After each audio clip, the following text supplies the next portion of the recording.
Hi friends, నమస్తే అందరికీ. ఈరోజు ఒక మంచి బెస్ట్ ఇన్ఫర్మేషన్తో మీ ముంగలు వచ్చాను. సో ఏంటంటే 27th రోజు, ఆగస్ట్ 27th రోజు మనము గణేష్ చతుర్థి జరుపుకుంటాము సెప్టెంబర్ 6th వరకు. సో యువతి యువకులు ఎంతో ఉత్సాహంగా మనం ఈ గణేష్ ఫెస్టివల్ని జరుపుకుంటాం. మేము కూడా బెస్ట్ బడీస్ యూత్ అసోసియేషన్ తరపున గణేష్ ఫెస్టివల్ జరుపుకుంటాము. చాలా ఎంజాయ్ చేస్తాము ఈ 10 days. సో ఈసారి సిట్యువేషన్ చాలా డిఫరెంట్గా ఉంది. సో చాలా డేస్ నుంచి వర్షం పడుతుంది, రోడ్స్ అన్నీ వెట్టుగా ఉన్నాయి, వాల్స్ అన్నీ వెట్టుగా ఉన్నాయి, సో స్తంభాలన్నీ వెట్టుగా ఉన్నాయి. సో చాలా జాగ్రత్తగా మనం జరుపుకుందాము, చాలా ఆచితూచి వివరించాలి. సో ఈరోజు ఒక సాడ్ న్యూస్ ఏంటంటే బండ్లగూడ దగ్గర మన మన గణేషుని తీసుకొచ్చేటప్పుడు ముగ్గురు యువకులు ఎంతో సివియర్గా వాళ్ళు కరెంట్ షాక్ దాకింది.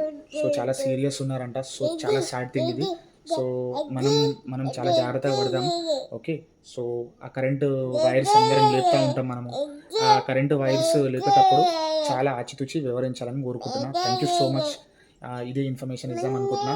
చాలామంది ఎంతో లక్షల మంది లైక్ ఈ ఫెస్టివల్ని జరుపుకుంటారు కాబట్టి సో ఇదే నా ఇన్ఫర్మేషన్. Thank you.